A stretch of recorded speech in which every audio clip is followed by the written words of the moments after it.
Hello सबैजनामा यो चाहिँ इन्फर्मेसनको लागि हो यो भिडियो चाहिँ। अहिले चाहिँ हामी पोखराबाट हेटौँडा आइपुगिसक्यो। यहाँको बाटो चाहिँ एकदमै दामी छ, बब्बाल। अब यहाँबाट चाहिँ तपाईँहरूलाई म एउटा नयाँ रुट लाँदैछु आज चाहिँ। हेटौँडाबाट बर्दिवास हुँदै गयो भने चाहिँ त्यहाँनिर पुरा डाइभर्जन छ, नयाँ रोड कन्स्ट्रक्ट हुँदैछ। त्यसले गर्दाखेरि चाहिँ अर्को रोड लाँदैछु जुन चाहिँ सिधै सिन्धुली गढी पुग्छ हामी। र हेर्दै जानुहोस्, यसको चाहिँ म फुल भिडियो बनाएर तपाईँहरूलाई देखाउने छु। यहाँबाट चाहिँ लेफ्ट कि राइट गयो भनेदेखि चाहिँ बर्दिवास हुँदै जान्छ। यताबाट गयो भने चाहिँ हामी बर्दिवासहरू निस्किन्छ। र अब चाहिँ हामी जानुपर्ने हुन्छ यताबाट। यो चाहिँ नयाँ हाइवे हो, यो हेटौँडाको फर्स्ट चोक छ जुन चाहिँ, त्यहाँबाट चाहिँ हामी पोखराबाट आउँदा चाहिँ सिधै त्यो राउन्ड अबाउटबाट चाहिँ यताउति नगएर सिधै हामी सिधै पोखराबाट जुन चाहिँ आउँदैछ त्यो एकदमै सिधा स्ट्रेट जानु पऱ्यो।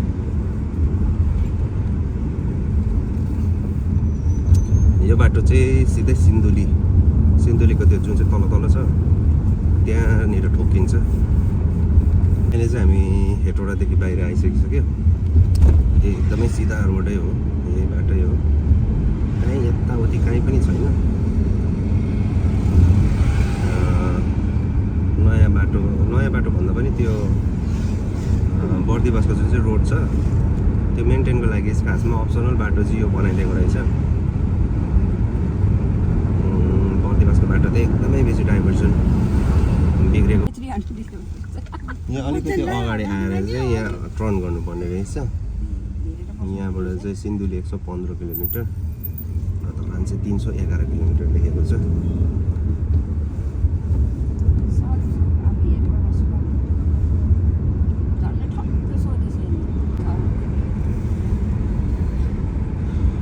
तपाईँहरू हेटौँडाबाट तपाईँहरूले गुगल म्यापहरू तपाईँहरूको चलेन भनेदेखि चाहिँ पुतली बजार कतातिर हो भनेर सोध्नुभयो भने नि तपाईँलाई देखाइदिन्छ। त्यहाँबाट चाहिँ यही हो अहिले चाहिँ यो जुन चाहिँ छ हामी यो पुतली बजार न के भन्ने एरिया, पुतली बजार हो एक्ज्याक्ट चाहिँ। र त्यहाँदेखि अलिकति अगाडि छौँ हामी। यो बाटो चाहिँ नयाँ र अहिले चाहिँ हामी हेटौँडाबाट बर्दिवास हेटौँडाबाट सिन्धुलीको जुन चाहिँ नयाँ बाटो छ त्यो बाटो हिँडेको 20 मिनट्सहरू भइसक्यो। र अहिलेसम्म चाहिँ एकदमै बाटो सहज छ, दामी मक्खन रोड। यो बाटो चाहिँ सिधै तपाईँहरूको सिन्धुली जोडिन्छ। तर अब हाम्रो उता दार्जिलिङ सिक्किमतिरबाट आउनेहरूले चाहिँ पोखराबाट आउँदाखेरि चाहिँ सिधै डाइरेक्ट हेटौँडाको उयो लगाउँछ, गुगल म्याप लगाउँछ। पोखरा टु सिधै हाम्रो के अरे काँकडीभित्रको लगाउँछ गुगल म्यापमा।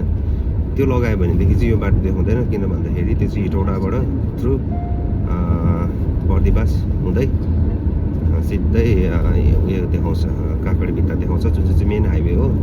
तर त्यो चाहिँ अहिले बनिँदैछ, पुरा डाइभर्जन छ, पुरा अन्डर कन्स्ट्रक्सन रोड छ। त्यसले गर्दाखेरि चाहिँ पुरा टाइम लाग्छ र त्यसलाई नै स्किप गर्नुको लागि चाहिँ यो रोड हो खासमा चाहिँ। तर अब तपाईँहरूले यो बाटो आउनुको लागि चाहिँ गुगल म्यापमा चाहिँ के लगाउनु पऱ्यो भनेपछि हेटौँडा जब आइपुग्नुहुन्छ, हेटौँडा आइपुग्नुभन्दा अलिकति माथितिरबाटै उयो लगाउनुहोस्, सिन्धुली लगाउनुहोस् न कि सिन्धुली लगाउनुहोस्, धरान लगाउनुहोस् होइन।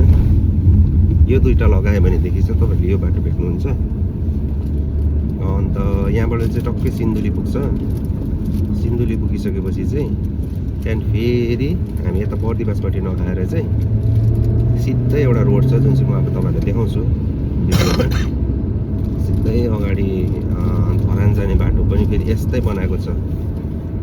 अन्त त्यसले गर्दाखेरि चाहिँ यो बाटो चाहिँ त्यहाँदेखिको तपाईँहरूलाई थाहा पनि हुन्छ, गुगल म्यापमा पनि देखाएको हुन्छ टाइमिङ।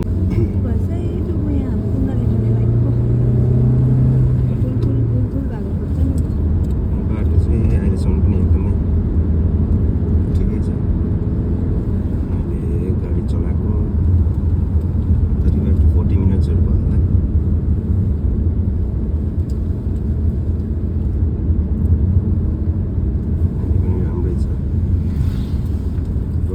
स्टेसन चाहिँ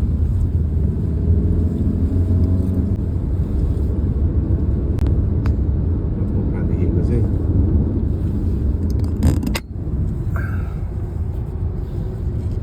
टोटल किलोमिटर चाहिँ 348 किलोमिटर भएछ र 6 hours 40 minutes जस्तो भयो 7 घन्टा जस्तो भइसकेछ मैले कुदाएको चाहिँ गाडी र अब यसबाट पनि तपाईँले अनुमान लगाउन सक्नुहुन्छ ए बाटो चाहिँ एकदमै ठिक छ भनेर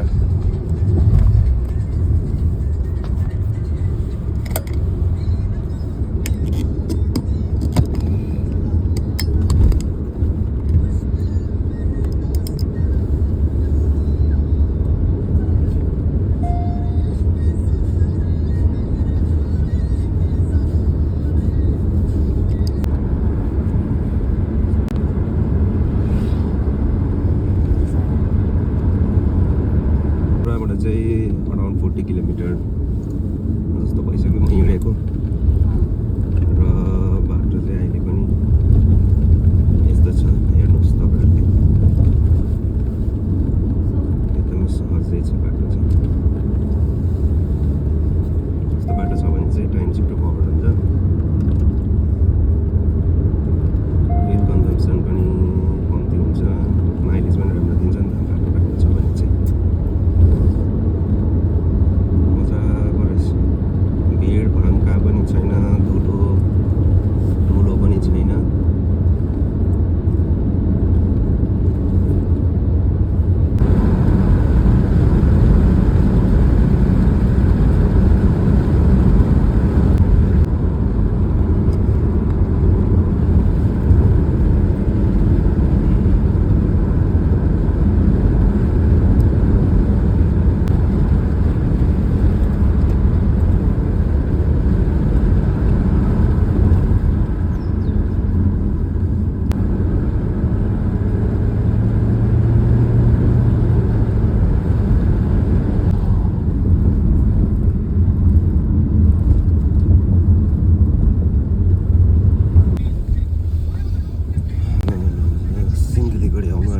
यस्तो खालको भेट्दो रहेछ अलमोस्ट आइपुगिसक्यो हामी चाहिँ यस्तो बाटो देखेर चाहिँ फेरि हाइवे अगाडि अचानक हाइवे निस्किन्छ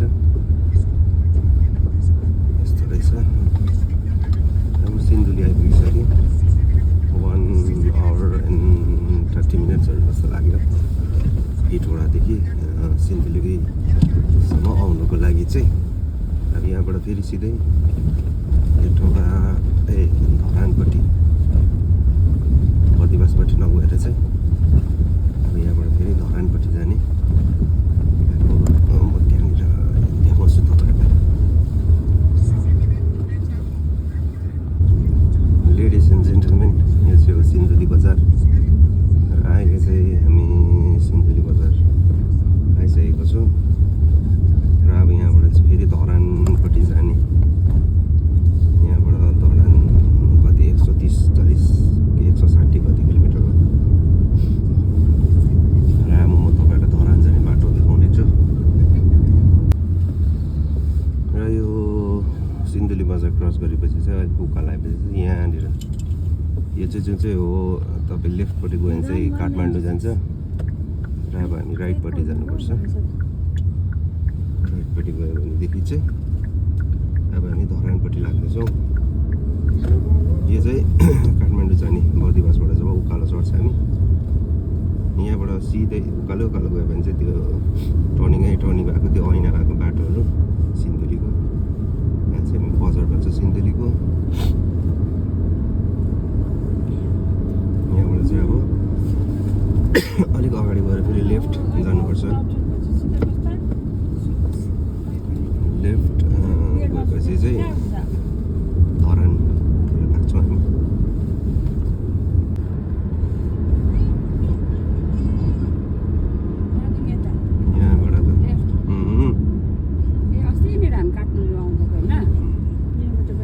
यहाँबाट चाहिँ सिधा अगाडि गयो भने चाहिँ तपाईँ बर्दिवास पुग्नुहुन्छ यहाँबाट तपाईँ लेफ्ट यहाँदेखि चाहिँ धरान 176 किलोमिटर चाहिँ यहाँबाट चाहिँ हरेस हुन्छ तर बाटो चाहिँ एकदम दामी छ अहिलेसम्म पनि एकदमै दामी नै बाटो छ अब यहाँबाट धरानसम्म पनि बाटो त यस्तै नै छ जग्गा पनि बिग्रेको त थिएन अब पहिला त अब अहिले चाहिँ के छ कस्तो छ म अपडेट गराउँछु तपाईँलाई र बिहान 5 बजीदेखि हिँडेको हामी पोखरादेखि हेटौडाको नजिक आएर चाहिँ एकछिन ब्रेकफास्ट गऱ्यौँ त्यहाँदेखिको फेरि हामी यहाँ के अरे सिन्धुलीको नयाँ जो चाहिँ बाटो यो चाहिँ यो भिडियोमा म भन्दैछु तपाईँहरूलाई त्यो बाटो चाहिँ हामीले अहिले सिन्धुली पनि क्रस गरिसक्यौँ टोटल 350 किलोमिटर्स रहेछ पोखरादेखि सिन्धुलीसम्म र त्यति चाहिँ हामीले अराउन्ड 6 आवर्सभित्रमा कम्प्लिट गरिसकेको छौँ 340 किलोमिटर चाहिँ अब सिन्धुलीदेखि जो चाहिँ बाइपास हुन्छ यता धरानको लागि त्यो चाहिँ 175 किलोमिटर भन्दैछ र अब हेरौँ कति घन्टामा पुग्छ बाटो त अहिले हाल फिलहालसम्म चाहिँ एकदमै राम्रै भेटिरहेको छौँ र के कस्तो हुँदै जान्छ म अपडेट दिँदै जान्छु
सिलो बजार भन्ने बाटो बाटोमा पनि मजा मजाको हेर्दै रहेछ हेर्नुहोस् यो जङ्गल चाहिँ हामी सिधै सिन्धुली माथिको त्यो जुन चाहिँ घुम्दै गरेको रोड चाहिँ होइन तल त्यो सिन्धुली गढी किन के भन्छ नि बजार के त्यहाँनिर चाहिँ पुग्छ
सिधा स्ट्रेट जानु पर्ने रहेछ यहाँबाट पनि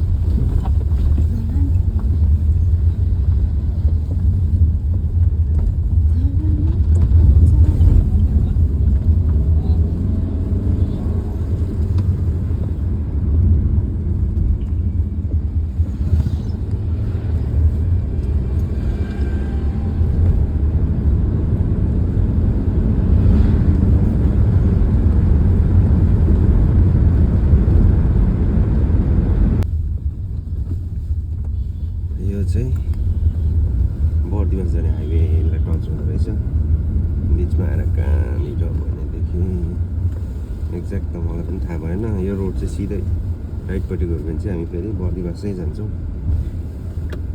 अब चाहिँ लेफ्ट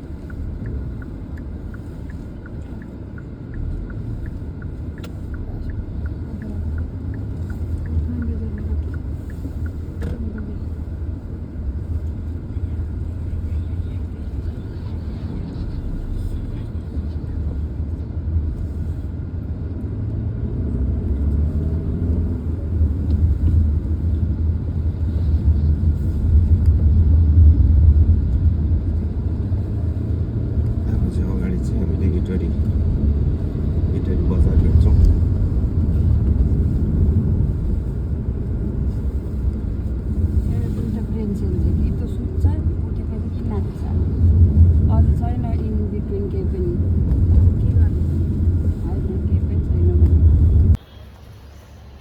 अहिले चाहिँ हामी इटरी आइपुग्यौँ र यहाँ चाहिँ खानासाना खाने त्यहाँदेखिको चाहिँ लाग्दिने